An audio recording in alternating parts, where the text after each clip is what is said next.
Tender की policy तो पहले से ही है, इसमें कोई मुझे लगता है कि नई चीज़ तो की नहीं है, लेकिन इन्होंने उसको लागू करना छोड़ दिया था। और अब जब ये हालात बने, ये परिस्थितियाँ बनी, अब लागू करने की बातें कही जा रही है। मैं कल देख रहा था विक्रमादित्य जी का स्टेटमेंट आया है, लेकिन स्टेटमेंट के बाद वो कायम रहें इस बात को लेकर के मैं उम्मीद रखता हूँ। लेकिन ऐसी स्थिति कई बार हमने देखी है कि एक मंत्री विधानसभा के अंदर भी बोले, बहुत कुछ बोले, और कार्रवाई होनी चाहिए, तुरंत उसको तोड़ देना चाहिए, डिमोलिश करना चाहिए, ये शब्द विधानसभा की कार्रवाई में है। लेकिन जब कांग्रेस की हाईकमान की ओर से आदेश आया कि मंत्री को हटा दो, तो मंत्री की टांगे काम गई, वो उसके बाद वो बचाव में लग गए। तो अब मुझे इस बारे में भी सिर्फ इतना ही कहना है कि मालूम पड़ गया है कि फिर विक्रमादित्य के ऊपर उसी तरह का दबाव आ रहा है। मेरा सिर्फ इतना कहना है स्ट्रीट वेंडर के संदर्भ में, ये हिमाचल छोटा सा प्रदेश है, बाहर से आया कोई भी आदमी बहुत आसानी से यहाँ पर पहचाना जाता है।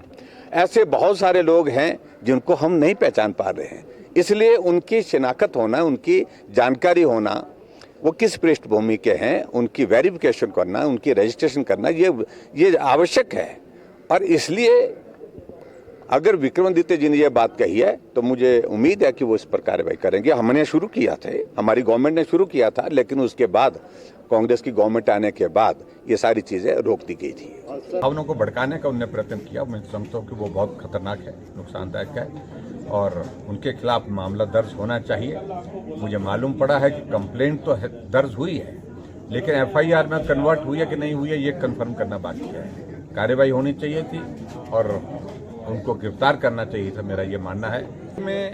मुझे हैरानी है कि उनकी ही पार्टी के एक नेता यहाँ शिमला आता है और मस्जिद में जाकर के वहाँ पर वीडियो बनाते हैं और उस वीडियो को वायरल करते हैं, और वो कहते हैं कि ये जो सामने वाला भवन है ये तो इस भवन से भी ऊंचा है।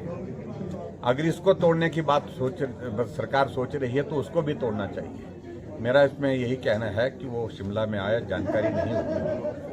शिमला में जिस भवन का वो जिक्र कर रहे हैं, पर्टिकुलरली जहां वो खड़े होकर के वीडियो बना रहे थे, उस भवन को बताया गया है कि वो अवैध निर्माण है। जिस भवन का वो जिक्र कर रहे थे सामने वाले, और वो संभवतः प्रॉपर परमिशन से, गवर्नमेंट की परमिशन से, जो नियम है, एक वैध मकान है, लीगल कंस्ट्रक्शन है।